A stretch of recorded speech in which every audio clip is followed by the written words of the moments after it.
Good little start, 5 minutes in, and we've had our first beeper. Straight down, mate.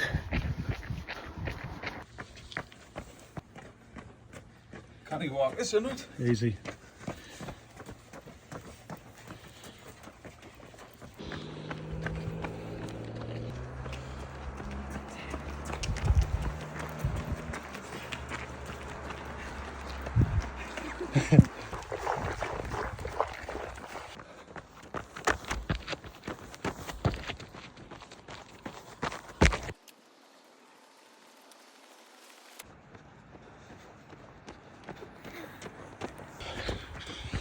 Pitch black down here, Gav. What happens if there's a ghost?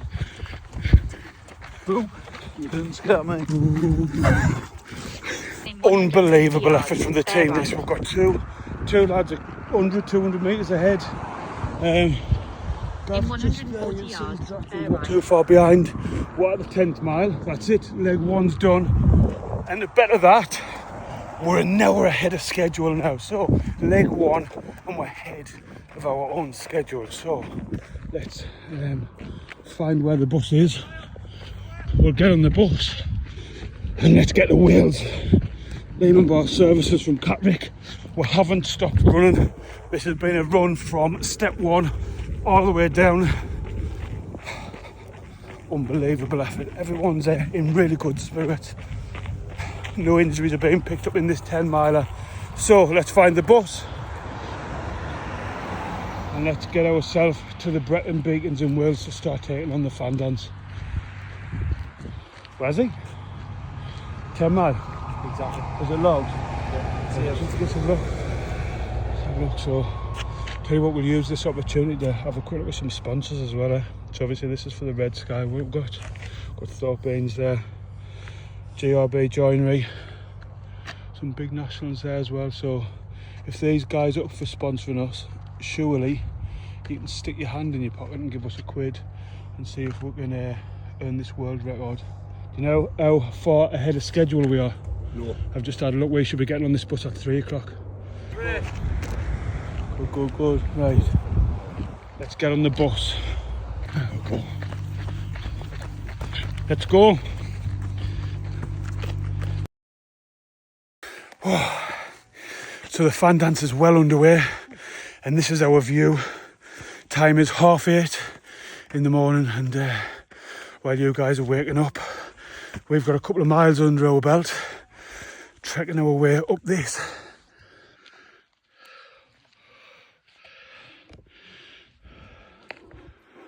Got the other guys too, just a bit further down there.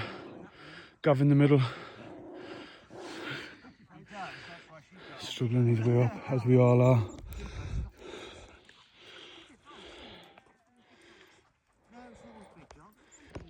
Once we finish the fan dance, we'll hopefully be finished before midday, and then we're off into Devon, deep south, for our final 30 miles, and hopefully we'll get over the line and touch Lympstone Beach before midnight tonight. For anyone that's not aware of what we're doing, this is our second leg now.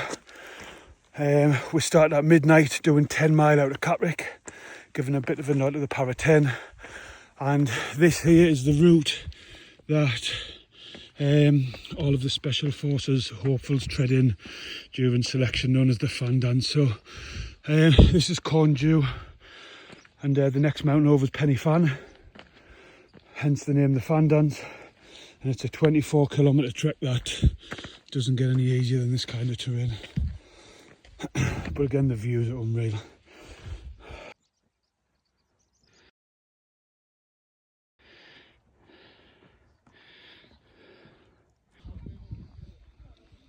Where we're heading now?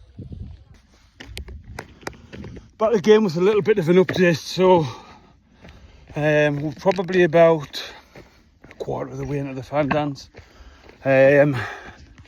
Couple from the team have started picking up a little bit of, let's just say, niggles, I suppose, initially. Potentially small injuries. They're capable of motoring on at the minute, but they are at the back of the pack. I'm leading the way a little bit at the minute. Nice and tranquil and dead quiet. Have a listen to this.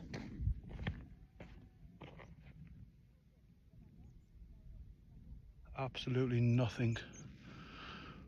We've got Jackson rounding up there, coming in behind us. We'll hope to be at the halfway point within the next kind of like 25 minutes. So weather's good, conditions are on our side. There's a few little boggy areas like this. Looks like someone's had a shit there, doesn't it? If you've got to go wide, you've got to go wild, but pick your litter up, guys.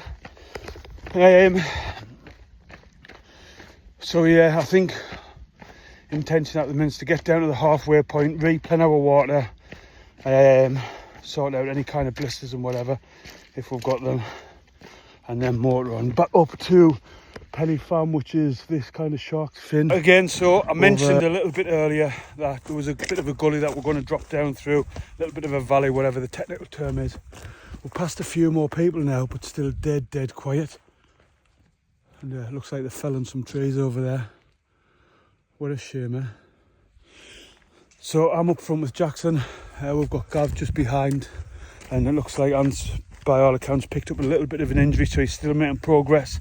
But at the minute he seems to be rounding up the back of the pack, which is a shame because I came and done this exact route with Anthony in June and he absolutely smashed it out of the water. But we're going to drop down into this valley now, so feel free to come along for the ride.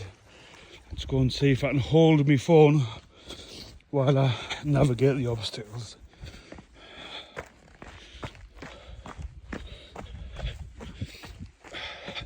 So we have got an option to go that way as well. I've just found from experience that that's a little bit loose underfoot, a little bit more loose underfoot. And although this way it's quite quad dominant and puts quite a bit of strain on the thighs, it's the easier of the two evils. The sides are quite high as well, so you've got the option just to get a hand on and get a little bit of support without having to take your foot completely off the gas. Now, this doesn't look too bad at all. I've got a picture of me coming through here last year, and this was a lot higher and froze over. Just to your right there, Jackson, if you just come up this way. Yeah. Very nice, eh? Not for the feet, unfortunately, but nice view.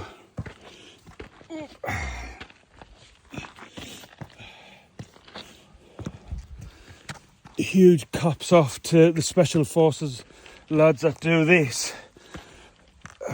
We are relatively fresh legged, I suppose. Yes, we've done that 10-mile overnight, but we're wearing nice, comfortable footwear, and we're relatively rested. There's not a lot of pressure on us really, apart from whatever we'll put on ourselves. But the guys that's training are in selection for the SAS and SBS, so the other Special Forces is doing this on the back of, I think, the hills phase. So a week of pretty much sleep deprivation, food, hydration deprivation through this gate, Jackson, to the left, and a lot of pressure on the shoulders as well.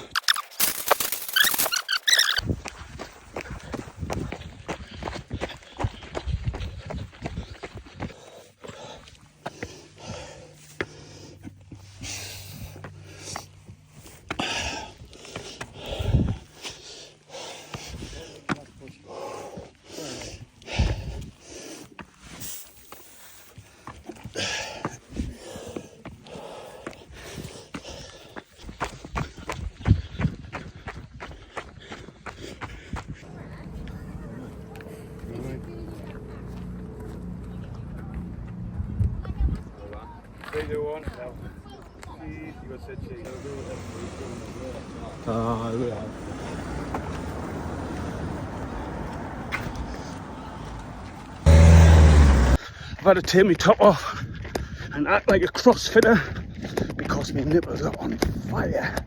The t-shirt is saturated with sweat and I just can't take the chafing on there anymore. So I did try nipple plasters. In fact, I've had 4 on there. to no avail. So our turnaround point, our RVP, our checkpoint, whatever you want to call it, is the old thatched inn just outside of Exeter on the Dartmoor National Park. And I'm currently just outside and now we're out. I think I'm about 50 minutes out, so I'm going to continue. 2.5 miles to the turnaround point. Walking around the village. I don't know what the crack is with the food, but it smells on point. Probably compounded by the fact that I am clamming. So this 30-mile leg down in Devon is meant to pay a little bit of homage towards the Royal Marines and take some inspiration from their 30-mile endurance test, which actually comes out, I think, from Oakhampton Battle Camp and over the Dartmoor National Park as well. So just thought I'd stick that in there. In fact, I'm not sure if that's the sign for it, but yeah, big note to them guys and massive respect. Just over 9 miles to go. I am mad fatigued at the minute. Just run alongside what looks like a canal, I think, and I am absolutely wiped. I can't wait to finish now. Currently in Exeter, heading down towards Lympstone Beach. I plan on being finished in about an hour and a half. Time is 9 o'clock, so 10:30 finish would stick us well above schedule. Fingers crossed the energy levels stay up. I have crashed down a couple of times, hit the cobs to get back up. Plenty of hydration, plenty of water on board.